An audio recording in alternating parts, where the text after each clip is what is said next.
سلام زخبركم تخاتلتي سناي زمن كمي تخونو كمي تخوني مباركس نلو معنتي نغازيتنيا محاري عدي مير لخو اب كمتي كل غزي نغبرو دما اب هلو كنتات اب ملكيت كحطي سلازي ناب كل خبات صح شير سبسكرايب لايك غبرو ادمي خبيركا بمصخا يمسكنك كاملها غازيتنيا محاري سلام سناي كما كنيخا كبرت هابلي بقصال نراخب علينا بتعم صبغي ننصرنت نتزحلفه حدشتي حتوتات ወይ ከዓ መብርህታት ከምኡ እንዳበልካ እቲ ዘሎ ኩነታት ንምግላጽ ብዓቢኡ ነዚ ሜድያ ከዓ ከምቲ ብቀዳማይ ዝበልክዎ እዚ ሓድሽ ወለዶ ሒዝዎ ዘሎ ማዕከናት ዜና ለውጥ ከምጽእ ይኽእል እዩ ዝብል እምነት ስለዘለኒ بقصالي زغبر لي عدمه بسناي زغبلو كبرت هابلي سناي قرم انا ون اب زعدمكو فقادنيا هونكا سلا تمت يمسكنك اسكي بزحلف سمون اب هولاند نيزرلاند تا اخيبا نيرو غنا غاتامي او سلازي تغبر اب بلجيم تخايد نيرمو ابو زلعلكايوم نطبتات نيرم بحفشا كمي نيرو سيمينار كمي تخافيل كايو خميري خايو تاي صبو نيرو بحفشو ناي هولاند كايتولو نايلوم يمسلني نيذرلاند يزبحال بزا عدنا كون نيدرلاندر ناي يزبحال بزخنا مقدي بتي انترناشونال مچم مصوع خملمدي هولاند يزبحال او كله جن بتي وقعوا شو مهن زوعو نيذرلاند ام نيذرلاند خنعده من كلنا بمسرته كونفرنس ينيرو اب كالو بوتاتات كتكيدن كلها غوبائهم يغبرو مو تبرجن حمدو غون نايتو غوبائ استمرو ويكا خمس سمينار عينت مسوخ اغوايلا لك مستخا كله نغرات አሉ لحرت غزي تاخخلني شعو زغلو مقدته وعيس كامزيخا وغزي اندا غروك سايكويناتنا موز استمروسي ولا دحني 10 دقيقه نقول واكلم له والله حجي غباء تخوينو ناغزا رسو غباء وراي ناي غباء دفيعيو بزح نغرات حقتات تصدقلو كمون مراحت خاطر صلو نزمت زل عمت وطناتو تصدقلو مخنياتو غباء مالت ناي حدا اورغانيزيشن وي ناي حدا محبر يكون منغسي يكون ودب يكون غباء مالت زلعله سلطان زلوو متخابي عمت كا حنسا وي كلت ككم زوسنو يغبر مالتي سلازي امنغو غباء خالق وراي تزي تغبر زبلصي مسوس تحايزو زخيد استمرودو زي غايلادو هلولو دو غله نسوتات قرب بزتخاله متن ويتو غباء بروفيشنال بزخونه منغدي حتصير غباء انت خوينو صبوي ግን ከም ዝናይ ዓዲ ሓበሻ ጉባኤ ግን ቁርባ ጸጋም ስለ ዝኾነ ምስቲ ግዜ ምስ ጉባኤ ተዳራሪቦም ካልኦት ጉዳያት ተዘይተገብሩ ጽቡቕ እዩ መገዲ እግረይ ከልዕላ ስለ ዘለኹ የብ ካልእ ቦታታት ከምኡ ስለ ዝነበረ ናይ ኔዘርላንድ ብርጌድ ንሓመዱ ግን ኮንፈረንስ እዩ ነይሩ ብቐንዱ ተመክሮኦም ዝግምግም ንቐጻሊ ከመይ ክኸዱ ከም ዘለዎም ከምኡውን ካልኦት ዝምልከቱ ጉዳያት ኣብ ውሽጣዊ ኣብ ደጋዊ ኣብ ማሕበራዊ ሕቶታት ከምኡውን ባህላውን ናይ ምትእኽኻቦም ክብርታት ዝምልከት ኣስተምህሮ እዮም ዓዲሞም ምርኻብ ናይቲ ህዝቢ ሰፊሕ ህዝባዊ ዝተምህሮ ሰሚናር ኮይኑ ንሓድሕዱ ዝላለየሉ እዩ ጉባኤ ብሕጂ እዮም ከካይዱ ኣብ ኔዘርላንድ ከምቲ ቶም መራሕቲ ዝበሉና ብጣዕሚ ጽቡቕ ነይሩ ምስ ኩሉ ዓበይቲ ጸገማቶም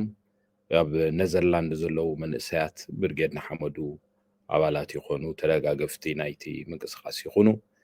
ኣብ ዓብ ጸገም ኮይኖም እዮም ዝነብሩ ዘለዉ ዘካይዱ ዘለዉ ዝቃለሱ ዘለዉ ብሓፈሻ ምስ ኩሉ ጸገማቶም ግን ኣብ ኔዘርላንድ ولا كلهم ጨናፍር ናይ ብርጌድ ንሓመዱ ነናይ ገዛእ ነብሶም ብልጫታት ሓያል ጎንታት እንተለዎም ናይ ኔዘርላንድ ብርጌድ ንሓመዱ ግን ስጋብ ሕጂ ኣነ ኸሊለ ካብ ዝረኣኽዎ ጨንፈር ፍሉይ ኮይኑ ረኺበዮ ማለት እዩ ፍሉይነቱ ብሓቂ ዘደንቕ እዩ እቲ ፍሉይነት ከዓ ውዱእ ዝኾነ ማሕበራውን ፖለቲካውን ምትእኽኻብ ዘለዎም መንእሰያት እዮም እቶም ኣብኡ ዘለዉ ብወገን ወለዶም ዲኻ ክትብል ብወገን መንእሰያቶም ዲኻ ክትብል ብወገን እቶም ዓበይቲ ብተዓዲ ዝቕመጡ ምትእኽኻቦም ዲኻ ክትብል ብማሕበራዊ ብስፖርታዊ ባህላዊ ፖለቲካዊ ምጥርናፋቶም ካብ ካልእ ጨንፈራት ፍልይ ዝበለ እዩ ክበሃል ይከኣል ሕጂ ንኣብነት ኣብ ካልእ ጨንፈራት ከድካ ብዛዕባ ፖለቲካ ብዛዕባ ምስ ቃልሲ ዝተሓሓዝ ጉዳያት ኢኻ ካብ ዝጅምር ስጋዕ ዝውድእ ተዛሪብካ ትመጽእ ኣብ ኔዘርላንድ ዝረኣናዮ ነገር እንተሎ ግን ኩሉ ሓቆፍ እዩ ነይሩ ብዛዕባ ትምህርቲ ብዛዕባ መጻኢ ህይወቶም ማሕበራዊ ህይወት ቁጠባዊ ህይወት ባህሊ ስፖርታዊ ንጥፈታት ካልኦት ዝኣመሳሰሉ ኣርእስቲ እሞ ከዓ ኣርእስቲ ጥራይ ኣይኮነን ምዝራብ እውን ጥራይ ኣይኮነን ንኣብነት ኣብ ናይ ባህልን ተመፂኻ ናይ ባህሊ ጉጅለ ርእሱ ዝኸኣለ ኣለዎም ናይ ባህሊ ክፍሊ ዝበሃል ብጣዕሚ ጽቡቕ ዝኾነ ድርሰታት ዝደርሱ ቲያትራት ዝሰርሑ ሙዚቃ ዝገብሩ መዛሙራት ዝሰርሑ ኣርት ዝገብሩ ብሓፈሽኡ ማለት እዩ እዚኣቶም ርእሱ ዝኸኣለ መንእሰያት ኣወዳቶም ኣዋልዶም ጉጅለ ባህሊ ኣለዎም ካልእ ናይ ስፖርት ምንቅስቃሳት ብፍላይ ኣብ ኩዕሶ እግሪ መንእሰያት ጋንታታት ገይሮም ግጥማት ዘካይዱ ጅሮኒ ወይ ከዓ ዙርያታት ግጥማት ዘካይዱ ክትርኢ እንከለኻ ውዱእ ምትእኽኻብ እዩ ዘለዎም ሕጂ እቲ ኣብ ኔዘርላንድ ቁሩብ ምስቲ ዝነበረ ፀገማት ምስቲ ፖለቲካዊ ቃልሲ ዝነበረ ፀገማት ምስ ምምሕዳራትን ትካላት ናይ ፖሊስን ዘለዎም ዝምድናታት ቁሩብ ንግዚኡ ምሕድግ ድበለ እዩ ምክንያቱ በቲ ዝነበረ ናይ ጎደናታት ሰላማዊ ሰልፊ ግጭት ምስ ፖሊስ ግጭት ምስ ሕብረተሰብ ኣብ ቤት ፍርዲ ዝኸደ ጉዳያት እውን ስለ ዘለዎም ዝተኣሰሩሉ ኣለዎም ዝተጎድኡ ኣለዎም ምዝኹሉ ዚዳታት ተኣሳሲርካ ዘለዎም ዝምድናታት ምስቲ ናይቲ መንግስታዊ ምሕደራ ይኹን ምስቲ ሕብረተሰብ ቁሩብ እቲ ናይ ዕለት 17 ጽልዋ ቀሊል ዘይኮነ ጽልዋ ይሕዲሩሎም ኣብ ምንቅስቃሳቶም እዚ ኩሉ ዝንዳሃለዎ ከሎ እዮም ከዓ እዚ ዝገልጸልካ ዘለኹ ምትእኽኻብ ዝገብሩ ስለዚ ብሓቂ ናይ ኔዘርላንድ ጉዕዞ ዓቢ ስእሊ ንኽንርኢ ገይሩና ከምዚ ዝረኣኻዮ እቶም ኣብ ኔዘርላንድ ዘለዉ ብርጌድ ንሓመዱ ወፂኦም ዝዶ ከምዝዶ በዝዶ ዝብሉ ይኮኑን ኣብ ነንሕድሕዶም ፈጢሮሞ ዘለዉ ማሕበራዊ ምትእስሳር ምትሕልላይ ምድግጋፍ እቲ ኩሉ ዝሰማዕናዮ ኣብኡ ኣብ ግዜ ማእሰርቲ ናይ ብፆቶም ብድሕሪ ብፆቶም ዝተኣሰሩ ሓላፍነት ናይ ስድራ ቤት ድዩ ሓላፍነት ናይ ቁጠባ ድዩ ሓላፍነት ናይ ዝተፈላለየ ድዩ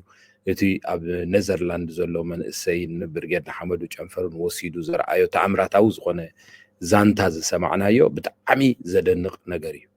ብኸምኡ ከዓ ኣብቲ ኔዘርላንድ ሰሚናር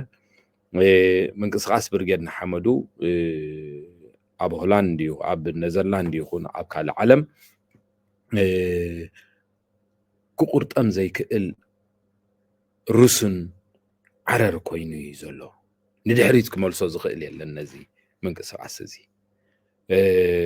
ድድላይ ካብ ዕንቅፋታት ከጋጥሞ ይኽእል እዩ ግን ነቲ ዕንቅፋታት ክሰግሮ ዝኽእለሉ ዓቕሚን ካፒታልን ኣጥሪ እዩ ዝብል እምነት ኣለን ምክንያቱ እቲ ዝረኣኽዎ ማሕበራዊ ክብርታት እቲ ዝረኣኽዎ ምትሕልላይ እቲ ዝረኣኽዎ ኣብ ነንሕድሕዶም ዘለዎም ምስምማዕ ንድሕሪት ክመልሶም ዝኽእል ዝኾነ ይኹን ነገር ከምዘየለ እዩ ዘርኢ ወዶም ጓሎም እሶቶም ጥራይ ኣይኮኑ ኣብቲ ዓዲ ዝቕመጡ ወለዲ ናይቶም ዝቃለሱ ድዮም ዓበይቲ ኣሕዋቶም ድዮም ኣዴታቶም ድዮም ኣቦታቶም ድዮም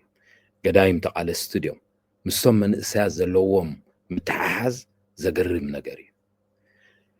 حجب أب نيزرلاند انتهي زودلهم تي زلو سئلي لويتهم مسلم كأيرهم زم من إساس ياتهم بقدم خمت زبلو عنه سلاماويان ونيوم ኣብ ደገ ተሰዲዶም ከምብሮም ዘይክእል ኩነታት ስግረ ደባዊ ጭቆናታት ብደገፍቱ ገይሩ እቲ ስርዓት ኣብ ልዕሊኦም ዘካይዶ ቀጥታውን ዘይቀጥታውን ናይ ጭቆና መሳርሒ ናይ ምንጻል ብቐጥታን ብዘይቀጥታውን ፀጥታውን ስላያውን ጉዳያት ጌርካ ነቶም መንእሰያት ኣብ መነባብሮኦም ፀቕጢ ከም ዝህልዎም ምግባር ዝኣመሳሰሉ ዘበገሶ እቶም መንእሰያት ኣብ ከምዚ ዝረኣናዮ ኣብ መላእ ኤውሮጳ ተቃውሞ ኣትሒዞም ንስርዓት ህግደፍ ብፍላይ ከዓ ነዞም ኣብ ዝደገ ኮይኖም ደገፍቶም ዘለው ስርዓት ኣትሒዞሞም እዮም ምክንያቱ ፅጋብ ዕንደራ ናይ ደገፍቲ ህግደፍ ኣብ ኤውሮጳ ይኹን ኣብ ኣሜሪካ ዓብይ ነይሩ ጅሪኢኻ ተኸባቢርና ማለት እዩ ዞም መንእሰያት ስለዚ በቲ ዘርኣይዎ ብውሕዱ ንስርዓት ህግደፍ ምድጋፍ ሎሚ ከም ነውሩ ተቆፂሩ ተሸፊንካ ተሓቢእኻ ኣብ ትሕቲ ኮምፒተር ኣብ ድሕሪ ኮምፒተር ኮንካ ሆሆ ምባል ተደይ ኮይኑ ካልእ ዝገብርዎ ነገር የለን ሓቂ እዩ ገናቲ ኣብ ስመራ ዘሎ ስርዓት ሙሉእ ብሙሉእ ስለ ዘይተኣለየ እቲ ናይቲ ደገፍቲ ምንቅስቃስ ሙሉእ ብሙሉእ ተኣልዩ ክትብሎ ይትኽእልን ኢኻ ዝነበሮ ናህሪ ግን ከም ዝቕንስ ኮይኑ እዩ ከመይ ስለምንታይ እንድሕዳእ ተባሂሉ እዞም መንእሰያት እዚኣቶም ተሓባቢሮም ምስ ዓበይትን ንኣሽቱን ብምትሕብባር ዘካይድዎ ዘለው ንጥፈታት ንዕንደራን ናህሪ ናይ ፅጋብ ናይ ደገፍቲ ህግደፍ ኣብ ወፃኢ ትዕግዝቲ ከም ዝገዝእ ገይሮሞ እዮም እዚ ከዓ ናይ ኔዘርላንድ ኣኽበርቲ ፀጥታ ድዩ ፖሊስ ድዩ ዝርድእዎ እዩ ግን እንታይ እዩ እቲ ካልእ ኣብ ዝኾነ ናይ ሕጊ ዓዲ ብኢደ ወነንካ ወይ ከዓ ብገዛእ እዳውካ ሕጊ ከተኽብር ግቡእ ስለ ዘይኮነ እዚ ዝኣመሳሰለ ሓደ ሓደ ዘይምርድዳእ ኣሎ እዩ እዚ ዘይምርድዳእ እዚ እውን ኣብ ጉዕዞኦም ገለገለ ዕንቅፋታት ግዝያዊ ዕንቅፋታት ከም ዝትማል ዝረኣናዮ ማለት እዩ እቲ ኣኼባ ዝሓሰብዎ ንሳቶም ኣብ ማእኸል ኔዘርላንድ ኮይኑ ቤት ፍርዲ ግን ኣብ መወዳእታ ሰዓት ብዝቐረበሉ ጥርዓን መሰረት እቲ ምድላው ናብ ካልእ ግዜ ክመሓላለፍ ወይ ከዓ ክቋረፅ ተገይሩ ግን ብኡደው ኣይበሉን ኣብ ዶብ በልጅምን ኔዘርላንድን ዘላ ከተማ ብሞግዚትነት ትመሓደር ከተማ እያ ኣብኣ ምስ ብርጌድ ንሓመዱ ጨንፈር ናይ በልጅም ብምትሕብባር ቁልጡፍ ዝኾነ ዓርቢ ምሸት ኣጋ መንጎ 5-6 ሰዓት ንሕና ካብ ነፋሪት እንዳወረድና ከለና እዩ ኣጋጢሙ ትውሳነ ኣብ ውሽጢ እዚ ሓፂር ሰዓት እዚ ግን ኣብ በልጅም ዘለው ኣሕዋቶም ተራዳዲኦም እቲ ኩሉ ሰብ ዝተዓጠቐሉ ኩሉ ሰብ ዝተመነዮ ኩሉ ሰብ ክሳተፎ ዝብህግ ዝነበረ ሰሚናር ከይተዓናቐፈ ክካየድ ክኢሉ ንሕና እውን ሒዝናዮ ዝመፃና መልእኽቲ ድዩ ዝመፃናሉ ዕላማ ድዩ ኣሳኺዕና ክበሃል ይከኣል ስለዝኾነ ኣብ ኔዘርላንድ ዘለው ኣባላትን መራሕትን ናይቲ ጨንፈር ኣብኡ ዘሎ ብርጌድ ንሓመዱ ድዮም ካልኦት ማሕበራት ድዮም ናይ ስፖርት ድዩ ናይ ማሕበራዊ ድዩ ዓበይቲ ዴታትን ኣቦታትን ከምኡውን ብሓፈሻ ኣብ ኔዘርላንድ ዘለው ብርጌድ ንሓመዱን ኩሎም ተደጋገፍቶምን ዘረኣይዎ ብሉፅ ዝኾነ ሰሚናርን ምባሃሃል መድረኽን ባህላውን ስፖርታውን ከምኡውን ካልኦት ንጥፈታትን ዝተካየደሉ ብጣዕሚ ኣዝዩ ኣወንታዊ ዲስፕሊን ዝነበሮ ስርዓት ዝነበሮ ምክብባር ዝነበሮ ነይሩ ተስፋ ገብር ኣብ ኩሉ ኣሜሪካ ድዩ ኤውሮጳ ድዩ ከምዚ ዝዓይነቱ ምድላዋት ክግበር ተሓንቲ ክትግበር ዘለዋ እንታይ እዩ ክንሕግዞም ዘለና ብዙሕ ፀገማት ኣለዎም እቲ ፀገማቶም ከዓ ህዝቢ ክተሓባበሮም ኩሉ ነዚ ቃልሲ ክዕወት ዝደልዮ ክተሓባበሮምን ልዕሊ ኩሉ ከዓ ኣብ ውሽጢ ኔዘርላንድ ዘለዎም ምስሊ ንምቕያር ኣብ ዝግበር ዘሎ ንጥፈታት ኩላህና እጃምና ከነበርክትን ግቡእ ምስሊ ናይ እዞም መንእሰያት መንግስታውያን ትካላት ናይ ኔዘርላንድ ክፈልጥዎ ዘለዎም ነገር እዩ ንምፍላጦም ከዓ ስራሕ የድሊ ኣወንታዊ ስራሕ ናይ ሕጊ ምኽባር ስራሕ ዲስፕሊን ከም ዘለካ ምስራሕ ንሃገራዊ ቃልስን ኣብ ኤርትራ ለውጥን ምምፃእ ቃልሲ ይካየድ ከም ዘሎ ግቡእ ዝኾነ ሚዛን ግን ከዓ ብሰላማውን ብሕጋውን ኩሉ ነገር ኣብ ትሕቲ ሕግን ሰላማውን ሓንሳእቲ ቃልሲ ተላልዩ ሕጂ ንድሕሪ ዝመልሶ የለን እዚ ካፒታል እዚ ዝኾነ ይኹን ዝወዞ የለን ሕጂ ካብ ሕጂ ጀሚርካ ግን እቲ ክግበር ዘለዎ ሰላማውን ሕጋውን ቃልሲ ብምክያድ ብፍላይ ከዓ ምስቶም ሆስት ዝገበሩ ዝዕቆቡና ሃገራት ምስልና ብዘይድውን መንገዲ ክንንቀሳቀስ ከም ዘለና ዘረጋገፀ ሰሚናሪ ነይሩ ንኩሎም ከዓ ከመስግኖም ይደሊ ነቶም ለይትን መዓልትን ዝሰርሑ ዝነበሩ ዘገርም ናይ ነፍሲ ወከፍ ናይ ውልቀ ሰብ ዲ ናይ ጉጅለ ዲ ናይ ክስታይ ታሪኻት ኢና ክንሰምዕ ቀኒና ብጣዕሚ ከዓ ተመሲጥናን ሓቦ ጌርናን ተሓቢና ከዓ በቲ ሓደ ወገን ክበሃል ይከኣል ስለዚ እዚ ዝመስል እቲ ዓፈሻዊ ዑደት ናይቲ ኔዘርላንድ ዝነበረ ግርም እስኪ ካብቲ ኣብቲ ሰሚናር ዘለዓልካዮ ብዙሕ ነጥብታት ነይሩ እሞ ጣቃዒት ጌርኩም ኣይተስክሩ ኢልካ እሞ እስኪ ጣቃዒት የስክር ድዩ እንታይ ክትብል ስለ ዝደለካ እዩ እንታይ ትመለኽቱ እወ እንታይ እዩ መሲሉካ ሰናይ ኣነ ኣብ ሙሉእ ታሪኸይ ሚልዮን ህዝቢ ይድግፍ ኣሎ ተባሂሉ ንሓደ ዘይቁኑዕ ነገር ይድግፍ እንተሎ ምስ ህዝብኻ መዓት ዳርጋ ገዓት ዝበሃል ምስላ ብዙሕ ኣይሰማዓንን ብዙሓት ኣብ ጌጋ መንገዲ እንዳሃለው ከለው ብዙሓት እነም እዚኦም ዳ እሞ ብሚልዮን ዝቆፅር ህዝቢ እንዳተጋገየ እንከሎ ምስኡ እውን ዋላ ጌጋ ኩንስ ግን ብዙሕ ህዝቢ ይጋገይ ይድግፎ ስለ ዘሎ ነቲ ጌጋ መስመር እውን እንትኾነ በይነይ ደው ክብል ደስ ብለኒ ታሪኸይ ከዓ ንዑ እዩ ዘረጋግፅ ከምዚ ብዙሕ ብዋሕዚ ናይ ህዝቢ ነውነጀው ኢለ ይፈልጥን እየ ዝኣምነሉ ፕሪንስፕል ወይ ዝኣምነሉ ዕላማታት ዝኣምነሉ እምነት እንተዳ ኣሎ ኮይኑ ወይ ከም ዕላማ በይነይ ኮይነ እውን ከካይዶ ይኽእል እየ እዚ ሓደ ነፍሲ ወከፍ ሰብ ነናቱ መርገፂ ክሕዝ ከሎ ዝገብሮ እዩ ተኻልኣይ ጣቂዒት ሓላፍነት እዩ ዘሰክመካ ሰናይ ጣቂዒት ክበዝሕ እንከሎ ሓላፍነት እውን ይበዝሕ ስለ ዝኾነ ከፍርሐካ ክኽእል ኣለዎ ሰብ ከጣቅዓካ ክጅምር ከሎ ብኽፉእ ወይ ብፅቡቕ ሓላፍነት ትስከም ኣለኻ ማለት እዩ ካባኻ ከዓ ብዙሕ ዝፅበይ ትሰብ ማለት እዩ ወይ ከዓ ካባኻ ዝፅበዮ ፅቡቕ ክኸውን ሕማቕ ክኸውን ይኽእል እዩ ብዘየገድስ ግን እቲ ጣቂዒት ኢና ንዛረብ ዘለና ጣቂዒት ክግበረልካ ከሎ ክትፈርሕ ክትክእል ኣለካ ምክንያቱ ሓላፍነት እውን ስለ ዘለዎ ምስኡ ኣብቲ ዳርጋ መብዛሕትኡ ሓላፍነት ዘለዎ ነገር ስለ ዝኾነ ሕጂ ገሊኦም ሰባት ጣቂዒት ወይ ከዓ ናይ ህዝቢ መጎስ ይኹን ናዕዳ ክኸውን እንከሎ ብሓላፍነታዊ መገዲ ክትሕዞ ክትክእል ኣለካ ኣብ ኣተሓሕዛ ከተተኩር ክትክእል ኣለካ ገሊኦም ሰባት ኣለው ጣቂዒት ናይ ህዝቢ ናብ መንከማይ ዝብል ስምዒታትን ኣመላትን ዝወስዶም ሰባት ኣለው ዳርጋ መብዛሕቶም ዲክታተራት ኣብ ውሽጢ ከምዚ ዝኣመሰለ ነገር እውን ይፍጠሩ እዮም ስለ ዝኾነ ቁሩብ ኣብ ፖለቲካ ዓለም ጣቂዒትካ ኣብ ዝሓልካ ከሎ ጥንቃቐ ይሓትት እዩ ዝብለሉ መሰረታዊ ምክንያት ንብዙሓት ሰባት ጣቂዒት ናይ ህዝቢ ሆሆ ናይ ህዝቢ ናዕዳ ናይ ህዝቢ ከስክሮም ስለ ትሪኦም ኢኻ ብፍላይ ፖለቲከኛታት ኮንካ ብከምዚ ዓይነት መገዲ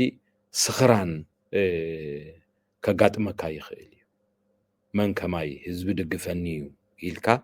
تجاجي تخيل قبل علتي زتقعلكا زلو حزبي جيجا تفصم تخيل إخا قبل علتي تهزبي بحلفنتاو مجددي بسمعي دي زتقعلكا زلو حزبي جيجا ترجمون كترجم تخيل إخا سلازي أتحزا يدليو مجمرة حدا بوليتيكانيا يكون غازيتانيا يكون ممهر يكون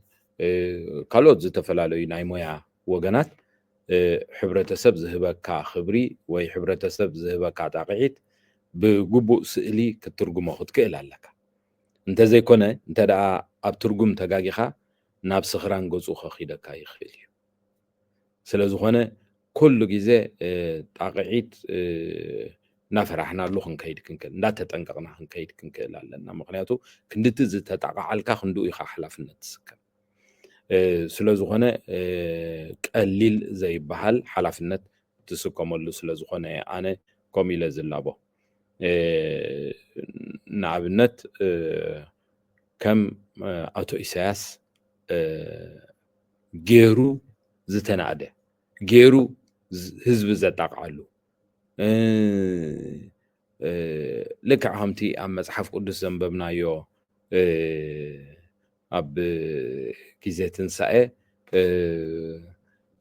ሰቲ ተነፂፉ ንጎይታና ኢየሱስ ክርስቶስ ዝተቀበረሉ ምቕባል ኣብ ኤርትራ ንዕኡ ብዝመሳሰል መገዲ እዩ ንኢሳያስ ክብሪ ተዋሂብዎ ነይሩ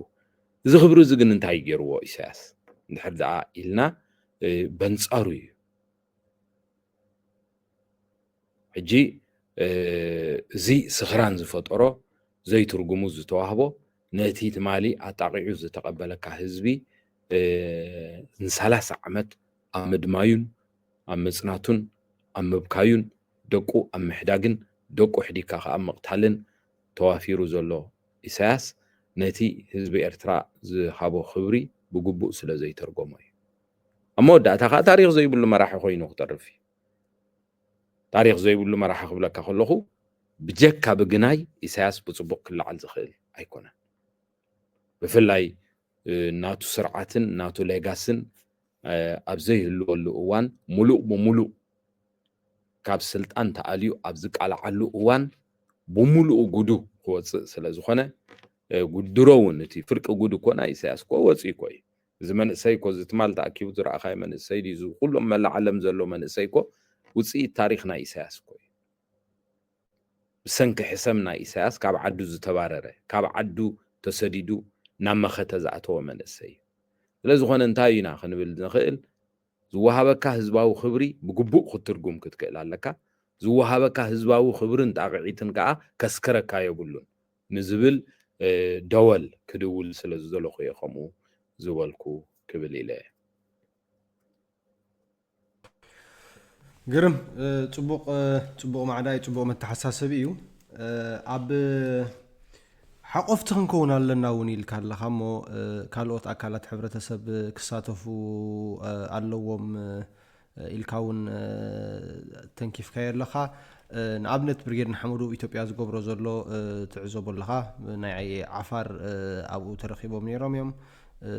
ሕጂ እዚ ከምዚታት ከመይ ኢኻ ኣብ ምናልባት ብዙሕ ግዜ ኢትዮጵያ እውን ትመላለስ ካብ ዝነበርካ ስለ ዝኾንካ እቲ ናይ ዓፋር ውዳበታት እውን ትፈልጦ ኢኻ ኢለ ይሓስብ እስኪ ሕቶ ብሄር ዘለዓሉ ኣለዉ ካልእ ምስ ሃይማኖት ዝለዓል ኣሎ እሞ ምክንያቱ እንታይ እዩ እንታይ እቲ ምክንያት እንታይ እዩ ብኸመይ ክዕረ ይኽእል እዋ እንታይ እዩ ሰናይ ሓቆፍቲ ክንከውን ኣለና ንብል ንመን እየ ከምኡ ዝብል ዘለኹ ሃገራዊ ቃልሲ ነካይድ ኣለና ዝብሉ ወገናት ምሕቋፍ ናይ ኩሉ ናይ ሕብረተሰብ ኣካላት ዝበሃል ኣብ ፖለቲካዊ መስመሮምን ናይ ቃልሲ ኣገባባቶምን ከረጋግፅዎ ክኽእሉ ኣለዎም ሓቋፊ ተራ እንተ ደኣ ክህልወካ ኮይኑ ብዓብዩ ይኹን ብንእሱ ዝሰርሑ ኣብ ሃገራዊ ቃልስን ዝሳተፍ ኢና ዘለና ሃገራዊ ፕሮግራምን ፖለቲካን ኣለና ዝብሉ ሃገር ካብ ሓደጋ ውፅኢና ናብ ዝተረጋገአ ሕጋዊ መስርሕ ፖለቲካዊ ሰላማዊ ምስግጋር ብምግባር ህዝቢ ዝምንጩ ስልጣን ሃገራዊ ስልጣን ኣብ ኤርትራ ክካየድ ኣለዎ ዝብሉ ዘለዉ ሓይልታት ብውሕዱ ናይ ኩሎም ኤርትራውያን ተሳታፍነት ናይ ምርግጋጽ ግዴታ ወይ ከዓ ሓደር ኣለዎም እዩ። እዚ ማለት እንታይ ማለት እዩ እንድሕር ኢልና በቃውማ ናይ ኤርትራ ክንከይድ ኢና። ኣነ ንኤርትራ ይቃለስ ኣለኹ ኢለ ኣብ ኤርትራ እዚ ዝዓይነቱ ፖለቲካዊ ምሕደራ ክህሉ ኣለዎ ኢለ ፕሮግራም ስኢለ ርእይቶ ያጻፊፈ ሓባሪ መንገዲ ናይ ለውጢ ወይ ከዓ ሮድማፕ ኣዳልየ ዝኸይድ ምንቅስቃስ ክትከውን ትኽእል፣ ውድብ ክትከውን ትኽእል፣ ካልኦት ሓይልታት ክትከውን ትኽእል። እንተ ደኣ ከምዚ ዓይነት ኣዋጃት ኣውፂኻ እሞ ብምንቅስቃስ ኣቲኻ ኣቃውማ ናይቲ ሃገር ዘረጋግጽ ነገር ክህሉ ኣለዎ። ንሱ ከዓ እንታይ እዩ? ንኣብነት ኤርትራ ትበሃል ዓዲ መባእታዊ ኣፍልጦ እዩ እዚ። ኤርትራ ትበሃል ዓዲ ሕብረተሰባዊ ቃውማ ኣለዋ፣ ጂኦግራፊካዊ ቀማምጥ ኣለዋ፣ ንጹር ዝኾነ ዶባት ምስ ትዳወበሉ ናይ ባሕሪ፣ ናይ ሰማይ፣ ናይ መሬት ኣለዋ። ነዛ ሃገር እዚኣ ይቃለሰላ ኣለኹ ክትብል እንተኾንካ ናይ መላእ ናይዞም ሕብረተሰባት እዚኣቶም 100% ኣይበሃልን፣ ግን ከዓ ፕሮግራም ክህልወካ ክኽእል ኣለዎ። ሓቋፊ ፕሮግራም ማለት እዩ። ሓቋፊ ፕሮግራም ዝህልወካ ብቐጻሊ ከዓ ንሓቋፊ ፕሮግራምካ ተላልዮ እንድሕር ደኣ ኮንካ እቲ ሃገራዊ ፕሮግራምካ ንኸዓስልዎ ኩሎም ኣብ ትሕቲ ሰማይ ወይ ከዓ ኣብ ትሕቲ እታ ኤርትራ ትበሃል ዓዲ ቆይምና ኢና ኤርትራውያን ኢና ኢሎም ነብሶም ዘላልዩ ሕብሮም እምነቶም ብዘየገድስ ንነብሶም ከም ኤርትራውያን ዝፈልጥዋ ደቂ ሃገር ኣብቲ እስኻ ዘውፃኻዮ ፕሮግራም ይኹን ትቃለሰሉ ዘለኻ ንኽኣትዉ ጥጡሕ ዝኾነ ባይታ ክትከፍት ኣለካ ንምባል እዩ። እዚ እንታይ ማለት እዩ? እንድሕር ዝኣኢልካ ሕጂ ብዙሓት ደቂ ዓድና እንታይ እዮም ዝብሉ? ዋ መን ዓዳማይን ተዓዳማይን እኮብ ቃልሲ እኮ ውፅዕ እዩ ዝቃለስ ዝተወፅዑ ክመፁ ኣለዎም ዶ ገለ ኢልካ እዚ ስኢልካ ዝዝረብ ዘቑፀልፅል ቅቡል ዝመስል ግን ከዓ ክብድ ዝበለ ኣዘራርባታት ብየማንን ፀጋምን ይዝረብ እዩ ንሰምዖ ኢና። ግን ከምኡ ይኮነን። እቲ ከምኡ ንብል ደሎ እንታይ ኢና ዓዲምኩም ጎዛ እንዳኳሕኳሕኩም ኣታ ንዑባ ውፁ፣ ኣታ ዞም ኣስላም ዳኣበይ ከድኩም፣ ኣታ ዞም መታሕቲ ዳኣበይ ከድኩም፣ ኣታ ዞም ኩናማ፣ ኣታ ዞም ዓፈር፣ ኣታ ዞም ሰብ ትግርኛ፣ ኣታ ዞም ሰብ ከበሳ ኢልካ ይኮንካን ማዓፁ ክትኩዕኩዕ ትውዕል። እንታይ እዩ ግን እቲ ሃገራዊ ፕሮግራምካ ፖለቲካዊ ኣጀንዳኻ ፖለቲካዊ ፕሮግራምካ ግን ንኩሎም ነዞም ንብሎም ዘለና ኣብ ትሕቲ እዛ ሃገር እዚኣ ትብፅሓንያ ዝብሉ ሰብ ብርኪ ወገናት ሓቋፊ ዝኾነ ፕሮግራምን ፃውዒታትን ብቐጻሊ ክትገብር ጽቡቕ እዩ። ምክንያቱ ሃገራዊ ቃልሲ ኢኻ ተካይድ ዘለካ፣ ሃገራዊ ውራይ ኢኻ ከተካይድ ዘለካ። ኣጋጣሚ ኮይኑ እዚ ትቃለሰሉ ዘለካ ዕላማ ተዓዊቱ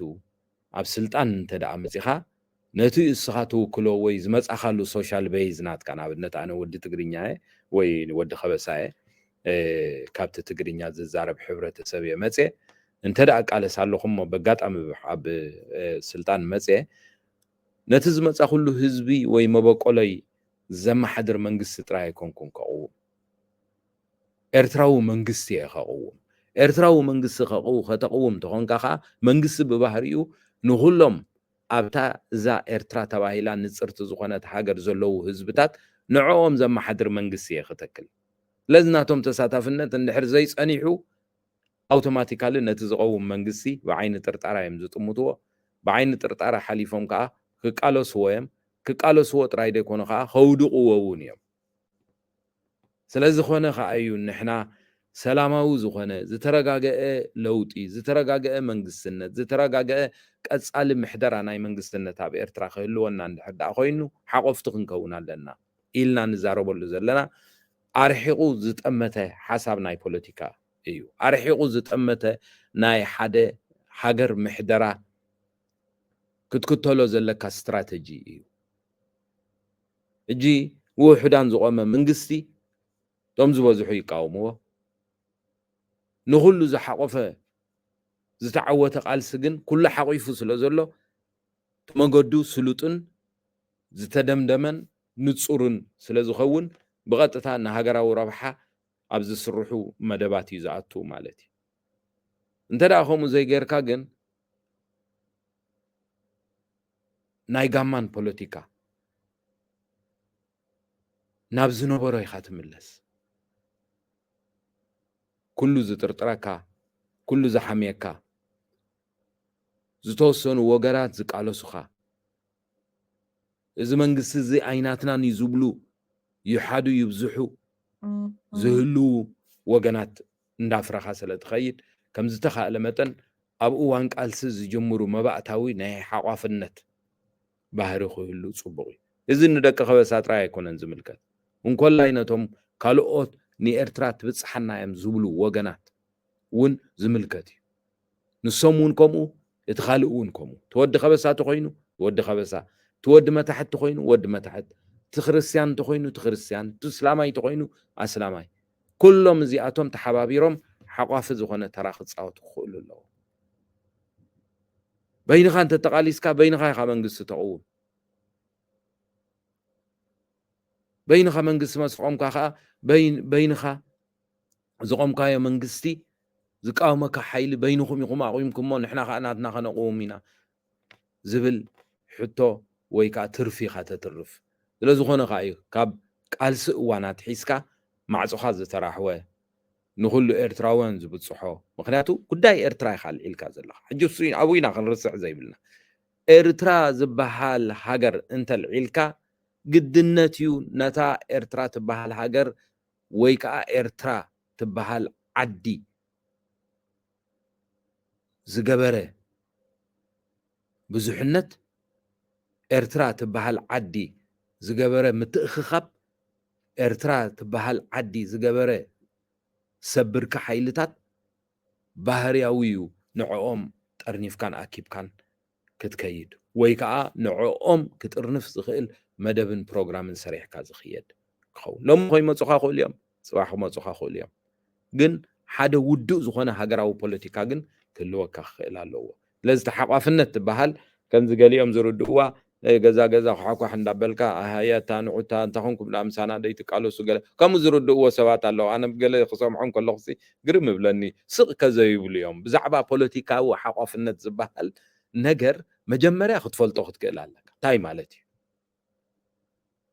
ተዘይኮነ ግን እዚ ፀበል ኣይኮነን ገዛ ገዛ እንዳኳሕኳሕካ ንዓባ ውፃእ ንዓባ ከምዚ ከምኡ ማለት እውን ኣይኮነን ክበሃል ዝከኣል ኩሉ ግዜ ከዓ ሓቋፊ ተራ ክትፃወት ከለካ ሃገራዊ ሓላፍነትካ ትዋፅእ ኣለካ ማለት እዩ ሕጂ እዚ ሰሚዑ ዘፅቅጥ ሰሚዑ ከፅቅጥ እዩ ስኻ ግን ሃገራዊ ሓላፍነትካ ትዋፅእ ኣለካ ተማልኦ ኣለካ ነቲ ኤርትራ ትበሃል ሃገር ኣብ ውሽጣ ዝሓዘቶም ብዙሕነት ከምዘይነፀካ ኣብ ፕሮግራምካ ተፍልጥ እሞ ሽዕኡ እስኻ ሓላፍነትካ ተዋፂእካ ከለካ ካልኦትካ ሓላፍነት ክዋፅኡ ክኽእሉ ኣለዎም ስለዚ ተሓቋፍነት ንብሎ ዘለና እዚ ከምዚ ዓይነት እዩ ምናልባት ምስኡ ጎኒ ጎኒ ተሓሒዝካ ዘለዓልካዮ ብዛዕባ ሎሚ ኣብ ኤርትራ እስኪ ኣብቲያ የቕሬታ ክልፈካ ፀገም ኣይኮነ ኣብታ ናይ ሓቋፍነት ብዙሕ ግዜ ትመፅእ ሲ ቃልሲ ለሚንካ ኣይኮነን ቃልሲ ናይ ዝቃለሱ እዩ ዝበሃል ነገር ኣሎ እሞ ከመይ ጌርካ ሓቋፍነት ክረጋገፅ ዝኽእል እወ ሕጂ እዛ ጫሌዳ ዘረባ እዚኣ እዛ ጫሌዳ እዚኣ ቃልሲ ናይ ዝቃለሱ ገለታት ኢልካ ሰቂልካ እዚ ናይ ቀደም ዞም ኮሚኒስታ ተጋደልቲ ኣብ ትግራይ ይኹን ኣብ ኤርትራ ሕልፍ ክብሉ ከለው ከም ሕጥበ ዘረባ ወይ ሕጥበ ፅሑፍ ስቂልካ ጭርምራም ዝተዘረበ ዘረባ እዩ ብዙሕ ኣብ ከምዚ ትርጉም ክወሃቦ ዘለዎ ይኮነን ዋላ ነዛ ከምዚኣ ዝብልዋ ሰባት ናይ ማለትካ እዩ እንድሕር ዳ ኢልካ ሓቂ እዩ ቃልሲ ናይ ዝቃለሱ እዩ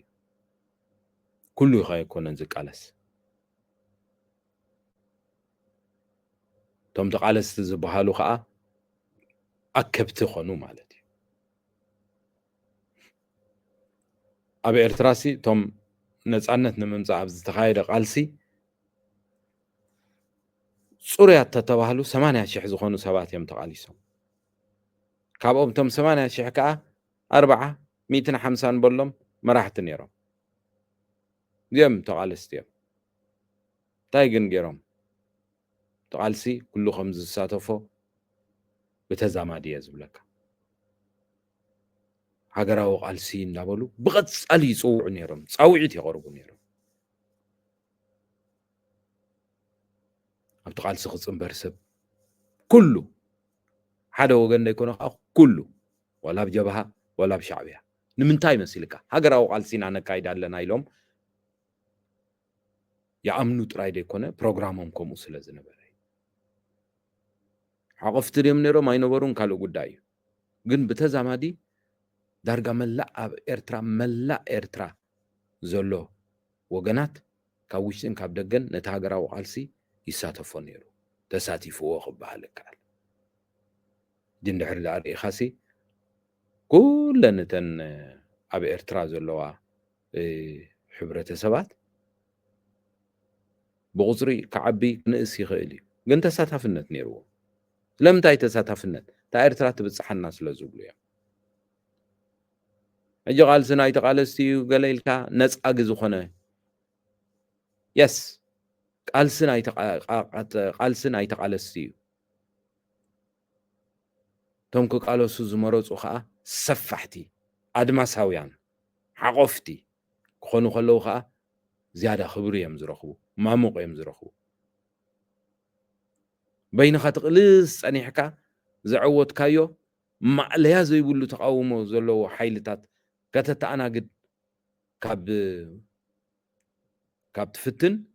اب قالسن حلخا خلخا غبو زخونه حقفنت حلافنت كلوكا صبو تغدو ነገር ካይብልካ ተخفሎ ነገር ይብልካ حقف ترى مصواتي تاخا ክትገብር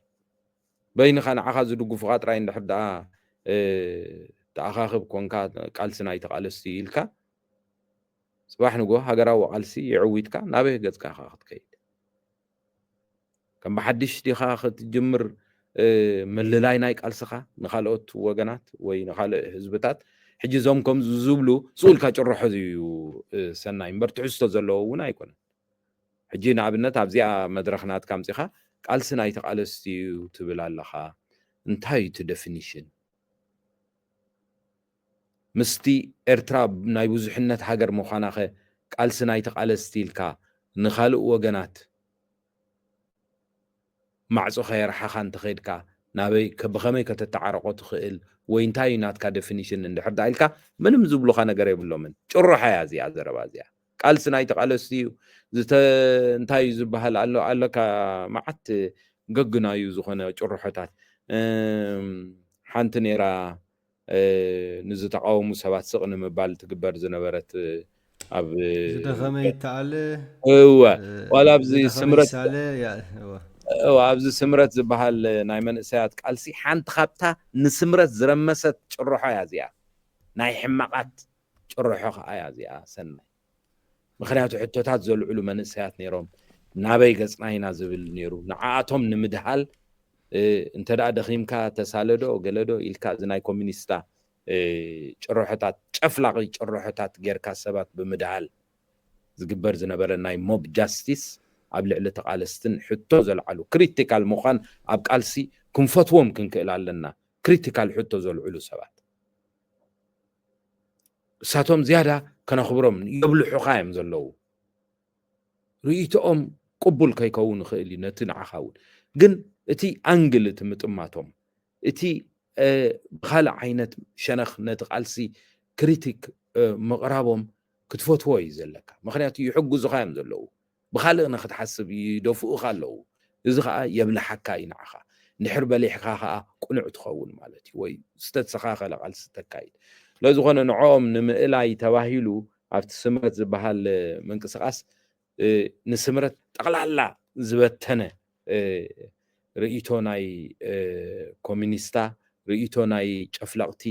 ናይ ዲክታተራት ርኢቶ ነይሩ ንብዙሓት ተቃለስቲ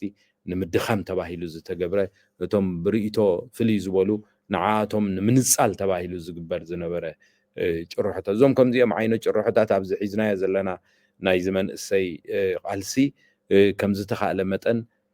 ይተኣለዩ ክትበሃል ኣይከኣልን እንዲሁ ኩሉ ዝኣመላት እዚ ክትኣልዮ ብሓደ ለይቲ ኣይከኣልን እቲ ቶን ናቱ ግን ክውሕድ ክኽእል ኣለዎ ሓቋፊ ማለት ነዞም ከምዚኦም ዓይነት ትፃወርቲ ኮንካ بعين نقفتا زطمتخا تقالستي كتحقفهم كتتصاورهم نسون حقافنت يو حجي تحقافنت بمنتاي زرد اسب مسيلكا هي غالوت بهرادو هي غالوت هايمانوت ادو قوم ترا يكونن ولا وشت تتكايدو زلخا قالسي زلعلو حتوتات زلعلو نقفتاوي زخنا اقرارباتات ون نعوم تصاورنت معباي حقافنت يو زي حقافنت بكل مقد ترجم كتكل اللوا جي قال سبات هي قال سنه قوي ود اليوم انت شعات بهراد دو خمتنا اساس دو قال يدبل اساس زمصو يكونن مجمرا بارترا زلو بهرات حزبتات اساس زمصو ما يكون عاد حزبي حدث انا سخا سناي سي ولدنا بهراتنا مبقولنا عليتنا سي اغزابيهر يزهبك كم كلهم زتفطروا حزبتات كا اب ارترا زلو بهرات ديوم عليتات ديوم مايبيتات ديوم مبقولات ديوم بغزير زتعدلوا وي كلهم زياتهم كا اب ጫፍ ማርያ ጸላም ዘሎ ሓደ ወድ መታሕት ወይ ወድ ሳሕል ሓወይሲ ኣብ ጫፍ ከበሳ ዘለኹ መሓር ብርሃምን ኤርትራ ትበሃል ዓድስ ዓደያ محارخ أود عديو سناي ود عديو ويسناي كعبن صاروا نتهم متحد زلو تبلو زيهم كلهم زيهم تاي تترنفنا إرترات بحال هاجر تترنفنا مالي لازم نحركم إلنا نأمن كوينا زيهم سوات زياتهم كلهنا نراقبوا له مدرخ كفت رزق البوليتيكا وبروجرام يحلونا مالت حقاف النت مالتي لازم نعوي زيادة زدفع له أنا أقول قرم اسكي ابتناي حطو بهرات زلعلكو نير من الدراري بيقد خوينه يوا عاد ناي عفار ناي قال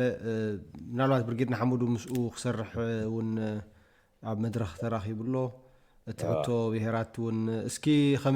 كمي خاطريو ورو سغري لا زي بالزنبيل ملوء حطوتات تمت حدا غزيت ناتي جيجاي تردي نلو الرملاي بزخانه مقدي انتايو تي ناي بهر حطوتات اب ارترا مز ثوراتات زمصه حطوي مسروتو بهر زبحال زم كومونيستا زمصو دامبر بعليتات زفلت بمسمنነት ተተሓሒዙ ዝመጽእ ነገራት እዩ መብዛሕቱ ግን ብሄር ዝበሃል ከም ሕቶ እዚ ናይ ዞም ኮሚኒስታ ወይ ከዓ ማሕበርነት ወይ ከዓ ደሳውነት ዝኽተሉ ሓይልታት እንዳድመቕዎ መጽእ ናይ ህዝብታት መሰላት ናይ ብሄራት መሰላት ዝብሉ ሕቶታት ከዓ ኣብ ተኸባቢና ኣብ ኢትዮጵያ ድዩ ካልእ ቦታታት ድዩ ولا بلاتين أمريكا ديو خالق ملكعتون عقباباتون بزكاير من قدي نابحتو مدرخ ناي بوليتيكا خمت جمرو دي أما داتا غابتي ناي بهرات حتو بهراو حتو تات بفلايك عبي إثيوبيا عبي زي تملش حتو زنبري يبهروش تقياك يزبها الويكا ناي بهيرات حتو عبي نتي اب سبعتات موداتا سوساتات مجمرة سبعتات جمرة قالسي وتادراون بوليتيكاون قالستات نزي ناي بهير حتوتات معكل زقبرة ينيرو نحنا بتخبابهم نغمت حزبي كم مخانا متن أوشتنا عن تويز والكخا ناي بزحنت كونتات بب متنو زلعلو حتوتات نيرو نابنت ناي كناما حتو نيرو ناي حزب عفر حتو نيرو دحرون دحيرو زمص ناي ساهو ناي بلين كم زعمساسله مسلاتهم زحتتو حتوتات نيرو بفلا افتناي كناما ناي عفرن كنمصن كلنا جن ابز دحيرو اب مجمرة فرق 8 مجمرة 9 ግን ብሔራዊ ሕቶታት ኣብቲ ከባቢ ክምለስ ስለ ዝጀመረ ብፍላይ ከዓ ኣብ ኢትዮጵያ ብሔራዊ ብዙሕነት ምርኩስ ዝገበረ ናይ ፌደራል መንግስቲ ምስ ተቋቋመ ግን ጽልዋታት ባህርያዊ ኣብቲ ዞባ ስለ ንቕመጥ ኣብቲ ዞባ ዝቕመጡ ወገናት እውን ከምኡ ከምፁ ምስ ጀመሩ ብፍላይ ከዓ ምስ ህዝባዊ ግንባር ዝበሃል ውድብ ናብ ኤርትራ ኣትዩ ምሕደራ ምስ ተቆጻጸረ ኣብ ልዕሊ እቶም ንኡሳን ብሔራት ዝበሃሉ ወገናት ጭቆናታት ከካይድ ጀሚሩ ማለት እዩ። ሕጂ እቲ ጭቆናታት ብዝተፈላለየ መንገዲ ዝግለጽ ኣብ መሬቶም ከም ዘይሓርሱ ምግባር ዝተወለዱሉ ከባብን መሬትን ዝሃቦም ጸጋታት ንምጥቃም ብዝተፈላለዩ ቀይድታት ምኽልካል ናይ ፖለቲካ ርእይቶኦምን ነጻነቶምን ብምሕዳግ ኣብ ልዕሊኦም ጭቆና ምክያድ መማህራኖም ዝኣምኑሎም ዓበይቲን ኣሽቱን ኣያታትን ኤሊታትን ምጥፋእ ዝኣመሳሰሉ ነገራት እንዳተገብረ ምስ መፀ እቶም ናይ ብሔር ሕቶ ዘለዓሉ ሓይልታት እንዳተኣኻኸቡ ክመፁ ጀሚሮም ኣብ መወዳእታ እቲ ህላወኦም እውን ናብ ሓደጋ ክወፅእ ምስ ጀመረ ብሔራዊ ሕቶ ከልዕሉ ጀሚሮም ማለት እዩ። ዝኾነ ይኹን ውሕስነት ክወሃቦም በቲ ሕብረተሰብ ይኹን በቲ ዝቆመ ምሕደራ ናይ ህዝባዊ ግንባር ኣብዘይ ከኣለሉ እዋን ከዓ ዝተፈላለዩ ምንቅስቃሳት ከካይዱ ጀሚሮም ሕጂ ህዝባዊ ግንባር ጥራይ ደይኮነ እንኮላይ እቲ ሕብረተሰብ እውን ኣክንዲ እንታይ እዮም ኮይኖም ኣሕዋትና ዝብል ለባም ስለ ዝተሳእነ እኳ ደኣ በንጻሩ ኢትዮጵያ ዘበጎሰቶም እያ እከለ ዘበጎሶም እዩ ብእከለ ተኸፊሎም ዝሰርሑ እዮም እንዳበልካ ኣብ ርእሲ እቲ ዝግበረሎም ዝነበረ ጭቆናን በደላትን ተመሊስካ ከዓ ከም ብናይ ወፃኢ ሓይሊ ዝሰርሑ ሓይልታት ጌርካ ኣብ ምጽላም ዝተበጽሐ እዩ። ሓቂ ክንዛረብ ክንክእል ኣለና ሓቂ ጥራይ እዩ ከዓ ነዛ ሃገር እዚኣ ክሕውያ ዝኽእል ሓደ ሰብ ሰናይ ዓገብ ተበዲለ ኣለኹ ድሕር ዳ ኢልካ እንታይ በደልካ ክበሃል ክኽእል ኣሎ ብፍላይ ከዓ ብዓልየቱ ብኣፈጣጥርኡ ብዝኣምነሉ ሃይማኖት ብኩሉ ሸነኹ ኣድልዎ ፈጸመኒ ኣሎ ግፋዕ ኣለኹ እግዚአብሔር ዝሃበኒ ጸጋታት ክጥቀም ተሓሪመ ኣለኹ ብምባል ኣብ ተስዓታት ናይ ዓፈርን ናይ ኩናማን ህዝብታት ምስቶም ካልኦት ህዝብታት ጭቆና ኣልዒሎም ክንቀሳቀሱ ከለዉ ትዝሰምዖም ህዝቢ ኣዝዩ ውሕድ ጥራይ ደይኮነስ ዳርጋ የለን ክበሃል ይከኣል ኣብ መወዳእታ እዚኦም ብሔራት እዚኦም ብሔራዊ ሕቶ ዘለዓሉ ውድባት ንሓድሕዶም እንዳተጫነው ንሓድሕዶም እንዳተራኸቡ ነቕ ዘይብል ውድብ መስሪቶም ፕሮግራሞም ኣፍሊጦም ቀዳምነቶም ብሔራዊ መሰሎም ናይ ኤግዚስተንስ ሕቶ ይንዓና ዝብል ቀዳምነታት ሰሪዖም ከምዚ ክብለካ ዝጸናሕኩ ፖለቲካዊ ፕሮግራም ብምሕንጻጽ ዕጥቂ ተዓጢቖም ኣዋጅ ኣውፂኦም ሕቶ ብሔራዊ ክብርን መሰልን ይመለስ ሕቶና ከዓ ስጋዕ ምንጻል መሰል ክህልወና ይከበር ዝብል ሕቶ ኣልዒሎም ማለት እዩ ዝሕጂ ዝርእሱ ዝኽኣለ መስርሕ ዘለዎ እዩ ኣብ ህዝቢ ኩናማ ዝተፈጸመ ማእለያ ዘይብሉ ዝተሰነደ ስጋዕ ጀኖሳይድ ስጋዕ ጽንተት ዝኸደ በደላት ተፈጺምዎ ኣብ ግዜ ጀብሃ ይኹን ኣብ ግዜ ህዝባዊ ግንባር ኣብ ግዜ ነጻነት ኣብ ቅድሚ ነጻነት ይኹን ድሕሪ ነጻነት ኣብ ኤርትራ ኣብ ልዕሊ ህዝቢ ኩናማ ብዙሕ ግፍዕታት ተፈጺሙ ከምቲ ካልእ ማለት እዩ ግን እንታይ ከዓ ክንርስዕ ዘይብልና ሓደ ህዝቢ ብቁፅሪ ውሑድ ብጸጋታቱ ውሑድ بكل ነገር አፈጣጥሩ ንእስ በለ ሕብረተሰብ ክኾን ከሎ ትዝወስዶ በደላት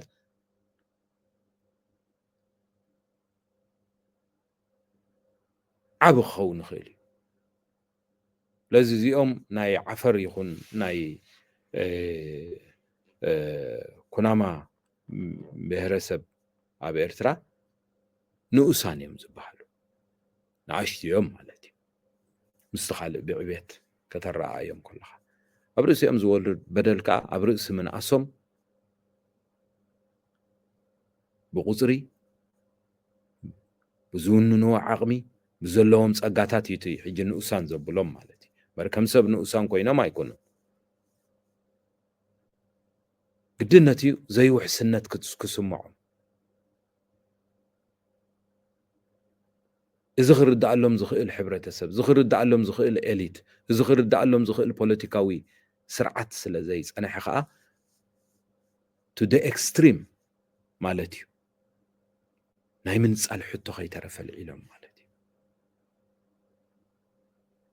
ሕጂ እንታይ ኮይኖም እዮም ክቅድም ዝነበሮ ኣሃ ብወፃኢ ሓይልታት ዝተመወሉ እዮም ኢልካ ኣብ ርእሲ በደል በደል ከምዘይ ሃገራውያን ከም ከዳዓት ምቁፃር ምጉናይ ሕጂ ነቲ ዝብልዎ ዝነበሩ ምጉናይ ኣድልዎን ተፈፂሙና እዩ ኣብ ኤርትራ ዝብልዎ ዝነበሩ ዘረጋግፅ ከዓ ብድሕሪኡ ከዓ ተፈፂሙ ማለት እዩ ተራ ሰብ እዩ ተራ ንሕና ጋዜጠኛታት ኮይንና ክንሰርሕ እንከለና እንታይ ይመስለኩም ናይ ዓፈር ህዝቢ ወይ እውን ናይ ዓፈር ኣሕዋትና ናይ ኩናማ ኣሕዋትና ወይ እውን ናይ ካልኦት ኣሕዋትና ናይ ምስልምና እውን ዘልዓሉ ብሰንኪ ሃይማኖትና ተጓኒና ብዘይ ፍርዲ ተቐቲልና ዝብሉ ነይሮም እንታይ ይመስለኩም ከምዚ ምልዓሎም ካብ ምንታይ ተበጊሶም እዮም ክትብል እታ ክብገሱ ዳ መበገሲ የብሎምን ኣይ ኢትዮጵያ እንድያ ትምውሎም ዘላ ኣይ ኣሜሪካ እንድያ ትምውሎም ኣይ ግብፂ እንድያ ከምዚ ትደግሞም ኣይ ሱዳን እንድዮም ዝምውልዎም ዘለዉ እንዳተባህለ ይጓነዩ ነይሮም ሕጂ እዚ ክንተሓባብኣሉ ንኽእል ታሪክ ኣይኮነን ሽሕን ሚእትን ጭብጥታት ክቐርቦ ዝኽእል ታሪክ እዩ ኣብ መወዳእታ ናይ ምንፃል ሕቶ ኣልዒሎም ነብሶም ብብረት ከይተረፈውን ተወዲቦም ኣብ ዝተፈላለዩ ነቲ ስርዓት ዝሕምሞ መትንታት ብብረት እውን ክቃለስዎ ፀኒሖምን ኣለውን እዮም ይኩሉ ግዜ እንታይ እዩ ኣብ ውሽጢ ሓደ ሃገር ናይ ዝተፈላለዩ ናይቲ ሃገር ሕብረተሰብን ክፋላትን ርኢዩ ዝፈትሕ ስርዓተ ሕጊ እንድሕር ዘይብልካ ደቅታ ሃገር ወይ ደቂ ኤርትራ ዝበሃሉ ብምልኦም ዳዮም ዝኾኑ ናብ ግዳም ብምኻድ ምንቀሳቀሱ ይጀምሩ ማለት እዩ ስለዝኾነ ኣብ ኤርትራ እዞም ዝብለካ ዘለኹ ንኣብነት ናይ ዓፈር ሓደ ብዛዕባ ናይ ዓፈር ዝፈልጦ ታሪክ ክነግረካ ህዝቢ ዓፈር ፍልይ ዘብሎ ነገር ኣለዎ ኣብ ኤርትራ ካብ ዘሎ ብሄራት ንሱ ከዓ እንታይ እዩ ንምምሕዳሩ ዝምልከት እዩ ከም ትፈልጦ ኤርትራ ልዕሊ 1,000 ዝኸውን ገማግም ባሕሪ ኣለዋ ካብዚ ልዕሊ 1,000 ዝኸውን ኪሎ ሜትር ዝነውሓቱ ገማግም ባሕሪ ናብ 700 ኪሎ ሜትር ዝገማገም ወሰናስን ኣብ ደንከል ወይ ከዓ ብህዝቢ ዓፈር እዩ ዝውነን ወይ ከዓ ደቂ ዓፈር እዮም ዝቕመጥዎ ደቂ ዓፈር እዮም ዝፈልጥዎ እዚ ባሕሪ እዚ ልዕሊ ፍርቂ ናይቲ ኤርትራ እትውንኖ ልዕሊ 1,000 ገማግም ባሕሪ ቀይሕ ባሕሪ ማለት እዩ ኣብዚ ቀይሕ ባሕሪ እዚ ደቂ ዓፈር እታ እንኮ መነባበሪኦም ከምቲ ካልኦት ህዝብታት ናይ ኤርትራ ሕርሻ ዝበሃል መሬት የብሎምን ደቂ ዓፈር ወይ ብሕርሻ መሬቶም ፍርያት ዘፍርይሉ የብሎምን ዝዓበየ እቶቶምን መነባበሪኦምን ባሕርን ናይ ባሕሪ ፍርያትን እዩ ንኣብነት ምጅላብ ብጃልባ ጌርካ ምግፋፍ ዓሳ ትራንስፖርት ናይ ባሕሪ ብናእሽቱ ጀላቡ ምብፅፃሕን ኣገልግሎት መሃብን ዝኣመሳሰሉ እዮም ህዝቢ ዓፈር ዝመሓደር ኩሉ ኤርትራዊ ከም ዝፈልጦ ዝሓለፉ 25 ዓመት ህዝቢ ዓፈር ኣብቲ ዝውንኖ ባሕሪ ኣትዩ ምግባፍ ዓሳ ከየካይድ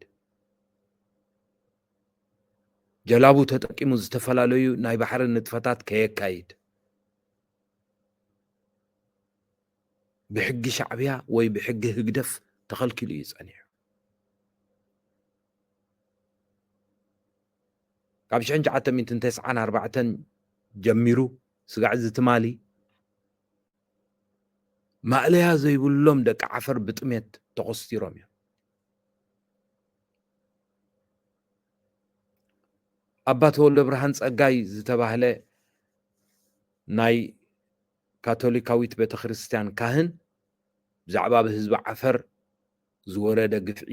ድጊ ጉፍዓት ብዝብል መፅሓፍ ፅሒፉ ኣውጁ ተዛሪቡ እዩ መስክርነት ይቡ እዩ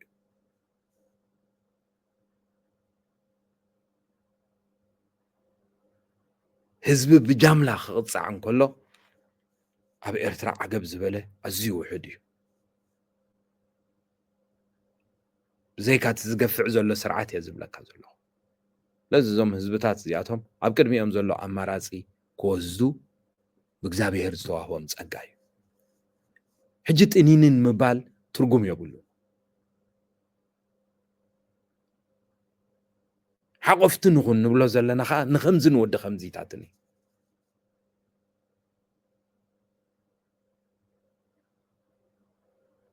ኣብ ህዝቢ ኩናማ ከምኡ ዘዝበቐሉ ደቂ ኩናማ ምሁራት የሃይማኖት መራሕቲ ንህዝቢ ኩናማ ናብ ዝሓሸ ነገር ከሰጋግሩ ዝኽእሉ ብተመልከተለይ ብሃቦ ተረከቦ ምክንያታት ተቐቲሎምን ተቐንፂሎምን እዮም ኣብ ቅድሚ ህዝቢ ኩናማ ዝንየተሎም ሕጂ ንኣብነት ሓደ ህዝቢ እኮ ናውቲ ማሕረስ መሬት ወይ ዝውንኖ ዶባት ጥራይ ኣይኮነን ዓቕሚ ሰቡ እውን ሃብቱ ኮይ ናይቲ ህዝቢ ሕጂ እንዳለቐምካ ዓይኒ ዘዘንቁሑ ደቂ ኩናማ ወወሲድካ ትሕቀቕን ተጥፍእን እንድሕር ደኣ ኮንካ እሞ ኣብ ቀረባን ርሑቕን ዘሎ ሕብረተሰብ ምሳኻ ኮይኑ ዓገብ ዘይብል እንድሕር ደኣ ኮይኑ እቲ ህዝቢ ውሕስነት ከይስምዖ ባህርያዊ ናይ ውሕስነት ሕቶታት ከልዕል ከዓ ግድነት ይኸውን እዚ እቲ ብሄራዊ ሕቶ ዘልዓሉ ናይ ኤርትራ ናይ ብሄር ሕቶ ድዩ ናይ ሃይማኖት ሕቶ ድዩ ክርስቲያን ይኹኑ ኣስላም ናይ ወፅዓ ሕቶታት ዘልዓሉ ወገናት ስኢሉ ብሃቦ ተረከቦ ዝተጀመረ ይኮነን ምክንያት ኣለዎ የሓዲ ብዛሕ ግፍዒ መበገሲ ዝገበረ ሕቶ እዩ እዚ ንምንታይ ከምኡ ዝብለካ ዘለኹ ሰናይ ንትምህርቲ እውን ነቲ መንእሰይ ክኾኖ ሕና ኣብ ኢትዮጵያ ምስ ከድና ነቶም ተቃወምቲ ተኣኪቦም ቁም ነገር ክገብሩ ምስ ረኣና ሕቶታቶም እውን ብኡ መጠን ርኢና ኢና ነዞም ዝብለካ ዘለኹ ናይ ኩናማ ይኹኑ ናይ ዓፈር ኣሕዋትና ንሕቶኦም ምርኩስ ብምግባር ኣብ ዝረኸብናሉ እዋን ወሃብ ዘበለ ብኣዝዩ ብቑዕን ብስሉን ብዝኾነ ፖለቲካ ንጉዳዮም ከረድኡ ዝኽኣሉ ካብቶም ውሕዳት ውድባት እዞም ክልተ ውድባት ብዝለዓለ ነጥቢ ይጥቀሱ ማለት እዩ ኣብ ኤርትራዊ ሃገራውነት ዘለዎም ርእይቶ ከዓ ነቕ ዘይብል እዩ ካብ ማንም ኤርትራዊ የኢሉ ባንዴራ ተኸዲኑ ኣብ ፅርግያ ወዛሕዛሕ ካብ ዝብል ንላዕሊ ነቕ ዘይብል እምነትን ዘይተጉላባውነትን ኤርትራውነት ዘረጋግፁ እዮም ሕማቕ ናይ ታሪክ ኣጋጣሚ ኮይኑ ግን ኣብታ ኤርትራ ትበሃል ዓዲ ውሕስነት ኣይተሰምዖም ስለዚ እቲ ናይ ምንጻል ሕቶ ዝብል ፖለቲካ ኣብ ፖለቲካዊ ፕሮግራሞም ናይ ብሄራት ናይ ብሄርና መሰል ስጋዕ ምንጻል ኢሎም ዘለዓልዎ ውሕስነት እዩ ንውሕስነት ኢሎም ዘለዓልዎ እዩ ጋራንቲ ምእንቲ ክረኽቡ ካብቲ ህዝቢ ጋራንቲ ክረኽቡ ካብቲ ሕብረተሰብ ጋራንቲ ካብቲ ዝቐውም ፖለቲካዊ ሓይሊ ኣብ ኤርትራ ክረኽቡ ኢሎም ዘለዓልዎ ዳ እምበር ተነፂሎም ናብ ካልእ ክኸዱ ይኮኑን ዳይዳ ናይ ጋራንቲ ሕቶ እዩ ነይሩ ናይ ውሕስነት ሕቶ እዩ ነይሩ እሱ ስለ ዝኾነ ከዓ ንኣብነት ኣብ ጉባኤ ናይ ኣዋሳ ክቐርብ እንከሎ ኣብ ዝካየድ ዝነበረ ፖለቲካዊ ዘተሳተፍ ስለ ዝነበርኩ ኣነ እንታይ ይብሉ እምበኣር ኣብ ኤርትራ ንሕቶ ኩናማ ዝምልሽ ንሕቶ ካልኦት ብሄራት ዝምልሽ ንሕቶ ህዝቢ ዓፈር ዝምልሽ ካብ ጭቆና ዘገላግለና ካብ ኣድልዎ ዘገላግለና ብዓቕምናን ብቁፅርናን ብብዝሕናን ተኸቢርና ንነብረሉ ዴሞክራሲያዊ ስርዓት እንተዳ ኣብ ኤርትራ ተተኺሉ ወይ ክትከል እንተዳ ኣብዚ ተኣኻኺብና ኣብዚ ባይቶ እዚ ኣብቲ ዝቐውም ዝነበረ ናይ ኣዋሳ ባይቶ እንተዳ ብቕዋም ተረጋጊጹ ውሕስነት ተዋሂብና እቲ ናይ ምንጻል ሕቶ ዘልዓልናዮ ድሮፕ ክንገብሮ ኢና ኢሎም ገይሮሞ እዮም ከዓ ብግብሪ እዚ ጭቡጥ ሰነዳት ስለ ዘለዎ እዩ ሰናይ ኣብ መወዳእታ ርኢኻ ሓቋፍነት ዝበሃል ከዓ እዚ እዩ ሓቋፍ እንተደኣ ኮንካ ኩሎም ኣብ ውሽጢ ኤርትራ ዘለዉ ወገናት ውሕስነት ዝስምዖም ማለት እዩ ሓደ ህዝቢ ከዓ ኣብ ዝቕመጦ ሃገር ውሕስነት ክስምዖ ክእል ኣለዎ ማለ መዓልቲ እዛ ንገብራ ዘለና ኢንተርቪው ኣጋጣሚ ኮይኑ ዝሰሙን እዚ ብዓለም ዓብዪ መዛረብነት ኮይኑ ዘሎ እዚ መንጎ መንግስቲ ኣሜሪካን መንግስቲ ዩክራይናን መራሒ ዩክራይናን ዝተኻየደ እዩ መንግስቲ ኣሜሪካ እዚ ኩናት እዚ ጠጠው ይበል ብከምዚ ከዓ ዘዋፅእ መንገዲ ውዕል ንፈርም ዝብል ክኸውን ከሎ ብመንግስቲ ዩክራይን ሰላም ንደሊና ግን መንግስቲ ኣሜሪካ ዝውዕል እዚ ምስ ፈረምና እንታይ ውሕስነት ክበናና ጅሪኢኻ እቶም ዩክራይናውያን ሲ ውሕስነት ካብ ዓለም ሓቱ ኣለዉ ሃገር ከዓ እዮም ግን ውሕስነት ሓቱ ኣለዉ ኣብ ጉዳይ ዓበይቲ ሃገራት ተጨፍሊቆም ነብሩ ስለ ዘለዉ ለዝኾነ እዚ ኣብዚ ናይ ኤርትራ ፖለቲካ ዝሳተፉ ወገናት ሓቋፍነት ማለት እንታይ ማለት ምዃኑ ለምንታይ ኣብ ኤርትራ ናይ ምስልምና ናይ ብሄር ሕቶ ኣልዒሎም ዝንቀሳቐሱ ዘለዉ ዝብል ሓቋፊ መንግስትን ሓቋፊ ዝኾነ ፖለቲካዊ ስርዓትን ኣብ ሃገርና ስለ ዘይፀንሐ ኩሎም ንኤርትራ ንብፅሓይና ዝብሉ ናይ እምነት ይኹኑ ናይ ብሄር ሕቶታት ክለዓሉ ክኢሎም እዮም ኢትዮጵያ ትበሃል ሃገር ኣብ ግዜ ንጉስ ሃይለ ስላሴ ነዞም ኩሎም እዚኣቶም ዝምልሽ ስርዓት ክፍጠር ስለ ዘይተኻእለ ፍላይቶም ንኡሳን ብሄራት ዝበሃሉ ቶም ንኡሳን ህዝብታት ዝበሃሉ ብቁፅርን ብዓቕምን ብቁጠባን ብማሕበራዊ ኩነታትን ዝደሓሩ ህዝብታት መሰላቶም ሓቲቶም መልሲ ስለ ዝሰኣኑ ናይ ብሄር ሕቶታት ኣልዒሎም ብምልእታ ኢትዮጵያ አንዲዶማ እዮም ኣብ መወዳእታ ከዓ ብኢህወደግ ዝምራሕ መንግስቲ ድሕሪ 30 ዓመት ኣዲስ ኣበባ ምስ ኣተወ ከዓ ኩሎም ብሄር ብሄረሰባት ናይ ኢትዮጵያ ዝሳተፍሉ መድረክ ከፊቶም ቻርተር ኣፅዲቆም ከዓ ክሳይ ገይሮም ማለት እዩ ስለዝኾነ ሰናይ ከምዚ ትሪኦ ዘለኻ እዚ እዞም ናይ ዓፈር ይኹኑ ናይ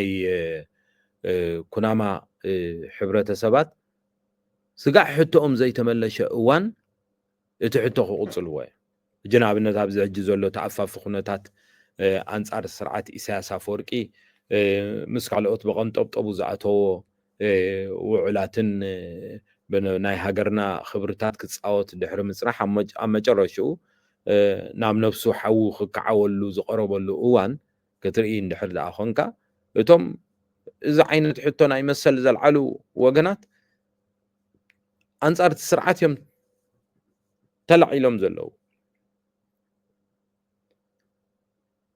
نت سرعة نموداق زقبر بنايدقة حيلتات يكون بزخونة يكون من قد خا كتحبابرو دلوات مخانم كا يقول صلو حبابيهم كا يكونن بقلصي مخنياتو نهلاوهم زفتاتن سرعات نهلاوهم كصنت زخيل سرعات اب هاجرهم سلو زلوي سلازي حقفتن نكون نبل زلنا خا زغواني سب كلونا يولو نبل زلنا خا እዚኦም ሓደጋታት እዚኣቶም ካብዞም ከምዚኦም ዝኣመሰለ ሓደጋታት ሃገር ዝኾነ ነገር ከጋጥማ ከሎ ኩሎም ውሉዳት ናይቲ ሃገር ኣለና ልክኽብልዋ ክኽእሉ ኣለዎ ንምባል ዝኣክል ዘበልካዮ ተዘለዓልካዮ ሕቶ ግን ኣዝዩ ኣገዳሲ እዩ እቲ ናይ ብሄር ሕቶታት ይኹን ናይ ምስልምና ሕቶታት ይኹን ናይ ካልኦት ሕቶታት ይኹን ስኢሉ ዝመፀ ዘይኮነ መበገሲ ከም ዘለዎ ምፍላጥ ኣብ ሃገርና ኩሉ መዳያዊ ጭቆና እዩ ዘሎ كل مداو بدلات يزلو كل مداو بدلات عبلعلو كل إرتراوي خا زي فلالا يزقبر زلوي كابونا وجن زسيو سنك وحدهم سنك نوس أقاومهم محبراو خناتهم محبراو قطباو خناتهم كبابيهم سراتهم زعم ساسل نجرجن تي مقدعتي حدا خب حدا نعم خيدي خيليو زبل امنتي سلازي كل هنا حقفتي منجستن تبيلنا حقفتن تخوينا حدا حدا زجقونلو عدلات بتعم صبيبي زخون ወይ ከዓ ሓደ ንሓደ ብጭቆና ዝኸሶ ከዓ ብጣዕሚ ፀቢብ እዩ ዝኸውን ንምባል ዝኣክል እዩ ታንክ ዩ ግርም እስኪ እዚ ሓቋፍነት ሲ ኣብ ቃልሲ ዘይኮነ ሲ ኣብ ዓወት ኣብ መንግስቲ ምትካል እዩ ዝረጋገጥ ዝብሉ ኣለዎ ከመይ ትሪኦ ዋ ሕጂ ተኽእሎታት እንድዩ ሓቂ እዩ ምክንያቱ ፍርቂ ሓቂ ዘለዎ መጎት እዩ ዘረባ እዚ እንተኾይኑ ዕድላት ኣብ ትቃለሰሉ እዋን ዕድላት እንድሕር ኣለካ ኮይኑ ኣብ ትቃለሰሉ እዋን ክትገብሮ ፅቡቅ እዩ ምክንያቱ ኣብቲ ጉዕዞ ምሳኻ ሳተፍ ናይ ኮንፊደንስ ሕቶታት ይረጋገፁ ማለት እዩ ምሳኻ ዝሳተፍ ኣብ ዓወት ዝረጋገፅ ግን ናይቲ ዝተዓወተ ላዕለዋይ ኢድ ሒዝካ እዩ ዝረጋገፅ ኢኻ ፍልል ኣለዎ ሰባት ምዃንና ክንርስዕ ይብልናን ንውድባት ድዩ ዝዕወቱ ሓይልታት ድዮም ብሰባት ዝቆመ እዩ ስለዚ ኣብ መስርሕ ሓቋፍነት እንተዳ ኣረጋጊፅካ ውክልና እንተዳ ኣረጋጊፅካ ናይቲ ምስሊ ናይቲ ትቃለሰሉ ዘለካ ሕብረተሰብ ሓቋፍነት እንተዳ ኣረጋጊፅካ ኣብቲ ዝቐውም ዓወት ወይ ከዓ ኣብቲ ዝመፅእ ዘሎ ዓወት ናይ ኩሉ ተሳታፍነትን እዳውን ይህልዎ እዩ ዝቐለለ ፖለቲካዊ መስርሕ ዝቐለለ ሃገራዊ ህንፀት ዝቐለለ መስርሕ ናይ ምቋም መንግስትነት ክትምስርት ይከኣል እዩ ጅራዮ ህዝባዊ ግንባር ሓቋፍ ይኮነን ነይሩ ነፃነት ኣምፅአ ኢሉ ኣስመራ ኣትዩ መንግስቲ ግን ከቕውም ኣይከኣለን ታስዋይ ኮይ ኣነ ኩሉ ግዜ መንግስቲ የብልናን ዝብል እኮ መንግስቲ ማለት ሰናይ ሓቋፍ ማለት እዩ ኣብ ሓደ ሃገር መንግስቲ ኣሎ እንድሕር ተባሂሉ እቲ መንግስቲ ናይ ኩሎም ዜጋታት መንግስቲ እዩ ክኸውን ዘለዎ ንኣብነት ኣሜሪካውያን እንድሕር ዳሪእኻ ምርጫ ክገብሩ ከለዉ ዴሞክራትን ሪፐብሊካንን ተባሂሎም ምርጫ ዝገብሩ ኣብታ መዓልቲ ማሕላ እቲ ፕረሲደንት ግን እንታይ እዩ ዝብል ስጋዕዛ ሰዓት እዚኣ ንፓርተይ ወኪለ ምርጫ ተወዳዲረ ስዒረ እኳ እንተለኹ ካብዛ ሰዓት እዚኣ ጀሚረ ግን መራሕን ኣካብን ናይ ኩሎም ኣሜሪካውያን እንኳላይ ናይቶም ዘይመረፁኒ ኣሜሪካውያን እየ ዝኸውን ኢሉ ንሕገ መንግስቲ ናይ ሃገሩ የኽብር ማለት እዩ ስለዚ መንግስቲ ማለት ኣብቲ ሃገር ንዘለዉ ኩሎም ዓይነት ፍጡራን ሓላፍነት ዝስከም ምሕደራ ማለት እዩ ካልእ ወላ ሓንቲ ትርጉም እኮ የብሉን ለዚ እዚ ከተቀውም ተኾንካ ብዝቐለለ መንገዲ ዴሞክራሲያዊ ኣሳታፊ ኣካብ መንግስቲ ከተቀውም እንተኾንካ ኣብ መስርሕ ሓቋፍነት ዘለዎ ቃልሲ ተኸቲልካ እንተተዓዊትካ ከምዚ ዓይነት መንግስቲ ከተቀውም ዝቐለለ እዩ ዝኸውን ኣብነት ኣብ ኢትዮጵያ ረኣዮ ዝበዝሐ ግዜ ቃልሲ ናይ ሓቋፍነት ኣብቲ መወዳእታ ቃልስታቶም ክገብሩ ከለዉ ኣኮርዲን ሂስትሪ ናቶም ብዙሓት ወገናት እኳ ኣኪቦም እንትነበሩ ገና ዘይኣከብዎም ስለ ዝነበሩ ኢትዮጵያ ልዕሊ 80 ዝኸውን ብሄር ብሄረሰባት ዘለዋ ንኣሽቱን ዓበይትን ዘለዋ ሃገር ስለ ዝኾነት ኩሎም ተኣኪቦም ነይሮም ማለት ኣይኮነን ድሕሪ ዓወት ግን ቀልጢፎም እንታይ እዮም ገይሮም ንሕና ኢና ተዓዊትና ንሕና ኢና ነመሓድረኩም ንሕና ኢና ነብለኩም ከይበሉ 3 ዓመት ናይ ምስግጋር መንግስቲ ኣውጆም ቻርተር ኣጽዲቆም ማለት እዩ ብመሰረት እቲ ቻርተር ዘጽድቕዎ ከዓ ቅዋም ሓንፂፆም ከዓ ነታ ሃገር ክመርሕዋ ጀሚሮም ማለት እዩ ስለዝኾነ ከምዚ እውን ክግበር ይከኣል እዩ ግን እቲ ተሳታፍነት ኣብ ቃልሲ ኮለካ እንድሕር ጀሚርካዮ እቲ መገዲ እውን ዝቐለለ እዩ ዝኾነልካ ግርም ኣብዚኣ ጠጠው ከነብላ ኢና መስለኒ ኣብ ዝቕጥል ግዜ ካብተን ክልተ መደባት ጠጠው ኣቢልና ኢና ኣለና ንዕን ክንቅፅለን ኢና ሓንቲታ ናይ ደንበ ተቃውሞ ካበይ ናበይ ኣብ ዝብል ንሎማዓንቲ ግን ኣብዚኣ ጠጠው ተበልናያ እንታይ መስለካ እዋ ጽቡቕ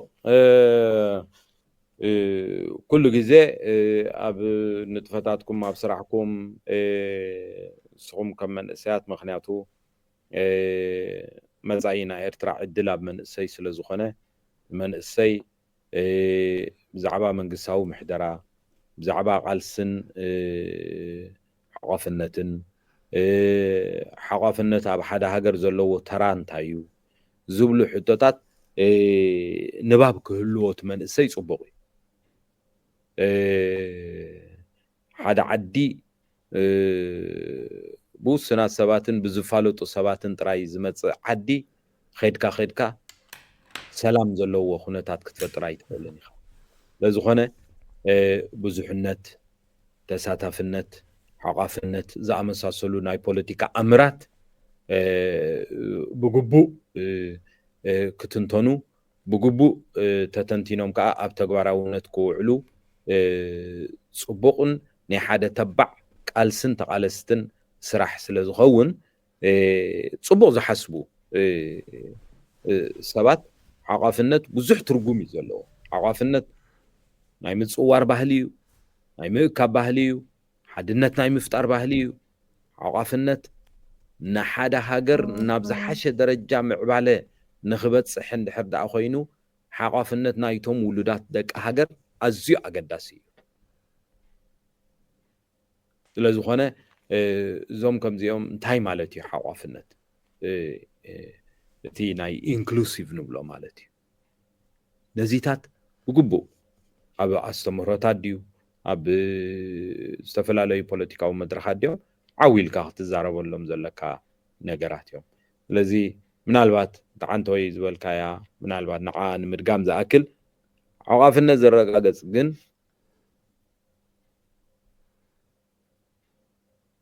ቃልስን ኣይተቃለስትዩ ዝደኸመ ይለሃይዶ ሃለውለውዶ እዞም ኩሎም እዞም ከምዚኦም ዓይነት ኣባህላታት ገዲፍ ነፃ ግባህላታት እዮም እዞም ከምዚኦም ነፃ ግባህላ እዩ በንጻሩ ኩሎም ዝደኸሙን ዘይደኸሙን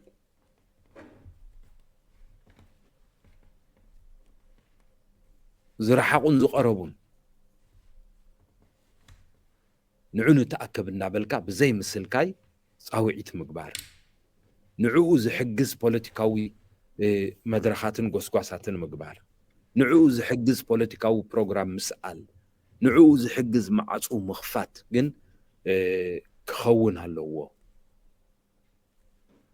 እቲ ብዛዕባ ምምፃእን ዘይምምፃእን ምቅላስን ዘይምቅላስን ከዓ ነቶም ሰባት እዩ ዝውሰን ዝግደፍ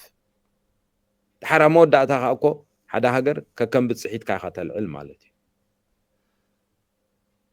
ሃገር ናይ ኩሉ እያ ግን ከዓ ከከም ብፅሒትካ ኢኻ ተልዕል እዚኣ እዩ ሕጂ ነፍሲ ወከፍ ሰብ ዘላልያ ማለት እዩ ስለዝኾነ እቲ ሓቋፍነት ዝብል ትርጉምን ኣምርን ሰፊሕን ዓሚቑን ስለዝኾነ ርግእ ኢልካ ምርኣዩ ዝበለፀ ኮይኑ ይስማዓኒ ክብል ደሊ ኣብዛ ናይ መወዳእታ ስለዝገበርካለይ ወይ ዝኸፈትካለይ ዕድል ሰናይ ክብረት ሃብለይ የመስግን ግርም ኣነ እውን ስለተሰፊሕ መረዳእታኻ ማዕዳኻ ምክርኻ የመስግነካ ካልእ ግዜ በተን ቅድሚ ሕጂ ጀሚርናየን ዘለና መደባት ክንቀፅል ኢና ኣብ ህሉ ኩነታት ኣመልኪትና እውን ዝርርብ ክንገብርና ንሎም ግን ክብረት ሃብካ يقنيلنا زخبركم تخاتاتلتنا زخاتاتلو صناحكم مس ጋዜጠኛ መዓር አብርሃም ዝነበረና እዩ ስለዚ ካልእ ግዜ በቃል ትሕሶ ረሃቢና ናብ ኩሉ ባጻሕ ሼር ሰብስክራይብ ግበሩ ይقنيلنا بايتو خدخللكي حلوه وانا بعلاك تكون عدي دحرقين شلو ودحرقات قدل دحر عود عباش دحري نزقدل عدي جقانو سمسر ديل الحلال لي حلال مسمرتو عالسن مسل